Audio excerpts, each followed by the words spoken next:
Good morning, everybody. Today we shall discuss the first chapter of economics, that is the story of village Palampur.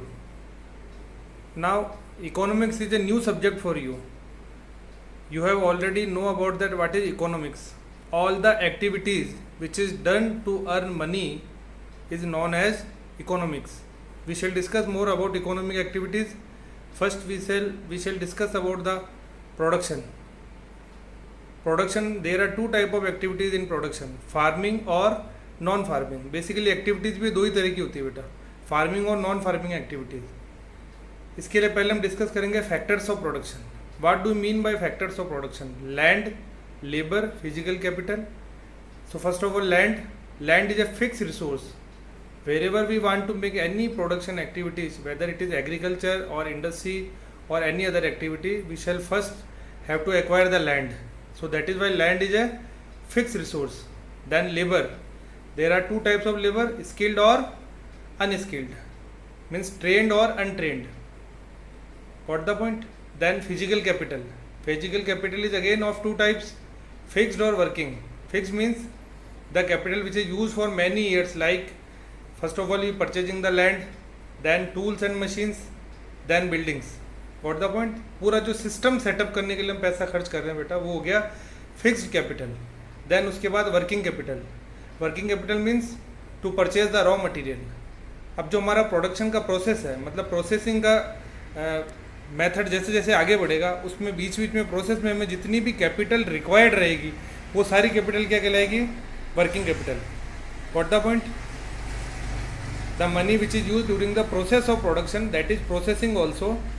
जैसे technology में हमें कितना advance में लाना है, इन्फॉर्मेशन टेक्नोलॉजी में, और नया क्या सिस्टम सेटअप करना है. हमारी जो पुरानी एग्जिस्टिंग टेक्नोलॉजी, उसके लिए हमें उसको बदल कर क्या नई टेक्नोलॉजी यूज़ करनी है. तो new implements, tools and machine, information technology, communication, वो सब चीज़ें, पूरा सिस्टम सेटअप जो है किसमें आएगा? वर्किंग कैपिटल में, जो हमें टाइम टू टाइम रिक्वायर्ड रहेगा.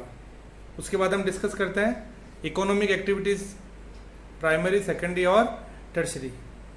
किसी भी इकोनॉमी में ये तीनों एक्टिविटीज़ बहुत इंपॉर्टेंट होती है, इनके बिना इकोनॉमी होती नहीं है. तो प्राइमरी जो एक्टिविटीज़ है वो कौन सी है बेटा? Agriculture related activities, fishing, farming, forestry, mining, all kind of activities which is done in the form of primary form. There is no change, there is no conversion. Got the point? हम पहले जो production कर रहे हैं वो किसके लिए? जिसको हम बेसिकली फर्स्ट स्टेज में, इनिशियल स्टेज में कर रहे हैं, जिसको हमने अभी कभी कन्वर्जन नहीं करना. कन्वर्जन का प्रोसेस सेकेंडरी है.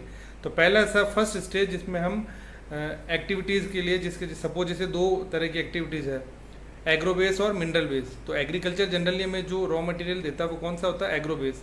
और माइनिंग के प्रोसेस है, या एक्सट्रैक्शन ऑफ माइनिंग, मतलब एक्सट्रैक्शन ऑफ मिनरल्स, क्वेरिंग का जो प्रोसेस होता है या माइनिंग का जो प्रोसेस होता है, उससे हम जो रॉ मटेरियल निकालते हैं वो क्या कहलाएंगे? Mineral base industry. Fishing, farming, forestry बहुत एक वाइड सब्जेक्ट है, जिसमें सारी चीज़ें आ जाएंगी. फॉरेस्ट प्रोडक्ट्स में herbs, medicine, would, all kind of activities, forestry, farming, gardening, है ना, ये सब चीज़ें उसमें आ जाएगी. उसके बाद आएगी आपकी सेकेंडरी एक्टिविटीज़. सेकेंडरी का मतलब जो भी रॉ मटेरियल हमें प्राइमरी में, चाहे वो एग्रो बेस्ड इंडस्ट्रीज से मिला हो या मिनरल बेस्ड इंडस्ट्रीज से मिला हो, उस रॉ मटेरियल हम क्या करेंगे? कन्वर्जन करेंगे. Conversion of raw material into ready process goods और finished goods, that is manufacturing. अब ये मैन्युफैक्चरिंग क्या है? प्रोसेस है बेटा. तो प्रोसेस का मतलब जो अलग अलग स्टेजेज ऑफ प्रोडक्शन है, जैसे suppose we are living in Shree cement. तो श्री सीमेंट क्या करती है? जो लाइम स्टोन है वो उसका मेन रॉ मटेरियल है. उस लाइम स्टोन को वो क्रश करके क्लिंकर में और ग्राइंडिंग मशीन से उसको अलग अलग प्रोसेस से ले जाकर सीमेंट बनाती है, केमिकल वगैरह मिलाकर. तो जो हमारा रेडी प्रोसेस मटेरियल है वो कौन सा हुआ? सीमेंट. और उस पूरे प्रोसेस में कितने सारे लोग अलग अलग स्टेजेस पे शामिल है. उसमें स्किल्ड भी है, अनस्किल्ड भी है, टेक्नोलॉजिकली एडवांस इंजीनियर्स भी है. और एक सीमेंट को बनाने के लिए हमें कितने सारे प्रोसेस से गुजरना पड़ता है. तो हमने यहाँ पर क्या किया? जो हमारा रॉ मटेरियल है, हमारा रॉ मटेरियल क्या है? Lime stone. उस लाइम स्टोन से हमने रेडी प्रोसेस गुड्स क्या बना दिया? सीमेंट बना दिया. तो ये जो पूरा प्रोसेस है वो क्या कहलाएगा? Manufacturing process. Got the point? Now the third activity is tertiary activities. Tertiary activities are those activities which support both the activities primary and secondary by providing services. कैसे? जैसे प्राइमरी सेक्टर में हमने जितनी भी एक्टिविटीज़ की है उसमें हमें टूल्स एंड मशीन्स की रिक्वायरमेंट थी, सर्विस की रिक्वायरमेंट थी. Got the point. जितनी भी सारी चीज़ें जो हमें सीड्स, फर्टिलाइजर्स, पम्प सेट ना, ये सब चीज़ें जो हमें रिक्वायर्ड थी, उसके लिए हमें सर्विस जो है किसने प्रोवाइड की है? टर्शरी सेक्टर ने। Got the point. और प्राइमरी सेक्टर से सेकेंडरी सेक्टर तक ले जाने में जो ट्रांसपोर्टेशन है, कम्युनिकेशन है, बैंकिंग फैसिलिटीज़ है, ये सारी सर्विसेज हमें किसने प्रोवाइड कराई है? टर्शरी सेक्टर ने। तो दोनों को सपोर्ट करता है। कौन कौन सी एक्टिविटीज़? प्राइमरी और secondary. Support both the activities of primary and secondary sector by providing services like transportation, communication, banking, insurance, information technology, advertisement, because there is a very wide or vast scope of tertiary sector. Got the point? So since जो हमारे 30 years है, पिछले 30 साल जो थे in the economy, since last 30 years we have make a tremendous growth in the field of tertiary sector in place of primary and secondary. Still India is a agriculture based economy.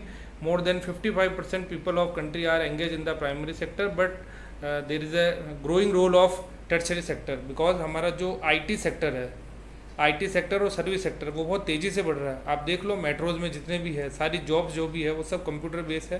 तो हमारा tertiary sector जो है, service sector, बहुत तेज़ी से बढ़ रहा है। हम पूरी दुनिया के सबसे बड़े बीपीओ भी हैं, जो मैं आपको बाद में सेकंड चैप्टर में डिस्कस करूँगा, बिजनेस प्रोसेसिंग आउटसोर्सिंग। नाउ हमारा नेक्स्ट टॉपिक जो है बेटा वो है ग्रीन रेवोल्यूशन। ग्रीन रेवोल्यूशन से पहले हम डिस्कस करेंगे multiple cropping. What is multiple cropping? To grow more than one crop on the same piece of land, that is multiple cropping. The farmers of village Palampur use 3 crops in a year. What are 3 crops? Rabi, kharif and जायद। जो हमारा cropping pattern है बेटा, रबी का क्या है? Diwali to Holi, मतलब नवंबर, अक्टूबर नवंबर से मार्च और अप्रैल। Got the point. उसमें क्या होता है? 3 मेन क्रॉप है, ग्राम, वीट और मस्टर्ड। उसके बाद आता है हमारा खरीफ क्रॉप। खरीफ कहाँ से स्टार्ट होता है? प्लोइंग सीजन जो है हमारा कब से स्टार्ट होता है? With the onset of monsoon, क्योंकि हमारे मानसून भी इंडिया में अलग अलग तरीके से होता है। सबसे पहले 1 जून को केरला आता है, उसके बाद धीरे धीरे जैसे जैसे आगे बढ़ता है वैसे वैसे हमारा प्लोइंग सीजन स्टार्ट होता है। तो हमारा जो खरीफ सीजन का पैटर्न है वो क्या है? On the onset of monsoon with Diwali, मतलब अक्टूबर नवंबर। फिर अक्टूबर नवंबर में वापस हम नई क्रॉप के लिए अगेन प्लोइंग शुरू करते हैं, और जिसको हम हार्वेस्टिंग कब करते हैं? मार्च और अप्रैल के महीने में। तो हमारा सेकंड सीजन कौन सा हो गया? खरीफ, जिसमें सारी ऑलमोस्ट मैन क्रॉप्स हो जाती है। राइस जो मैन क्रॉप है, stable diet of the people of the more than half of the people of the world. Rice, all kind of pulses, cotton, jute and almost all kind of groundnuts or oil seeds also come in the category of kharif. And jayad means to grow vegetables during the intervals of kharif and rabi and kharif. Watermelon, cucumber, musk melon, ये सारी जितनी भी all kind of vegetables come in the category of jayad. So these are the 3 cropping pattern of Indian cropping, 3 seasons of Indian cropping pattern. Now next topic is green revolution. In the decade of 1970s, with the efforts of Mr. M.S. Swaminathan, because at the time there was a tremendous shortage of the food crops, because many of the areas were gone to Pakistan after dividation, so there was a shortage of food. We are depend on for imports also.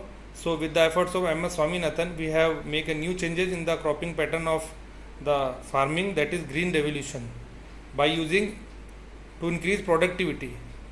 Understood? Production को बढ़ाने के लिए हमें क्या करना पड़ेगा बेटा? Productivity को बढ़ाना पड़ेगा। All the methods are used to increase the production is known as productivity. अब प्रोडक्टिविटी बढ़ाने के लिए जो हमने चीज़ें काम में ली है, ये जो तरीके हमने मेथड्स यूज़ किए वो कौन कौन से हैं? HYV seeds, high yielding variety of seeds, then insecticides, pesticides, synthetic fertilisers, और modern tools and implements like tractor, harvester, thresher, machine, combine, pump set, electricity, जो भी चीज़ें हैं, सारे मॉडर्न मीन जिससे हम यूज़ करते हैं वो सब क्या कहलाएंगे? The methods of increasing production during the green revolution. हमारा प्रोडक्शन जो है वो कितना बढ़ गया है?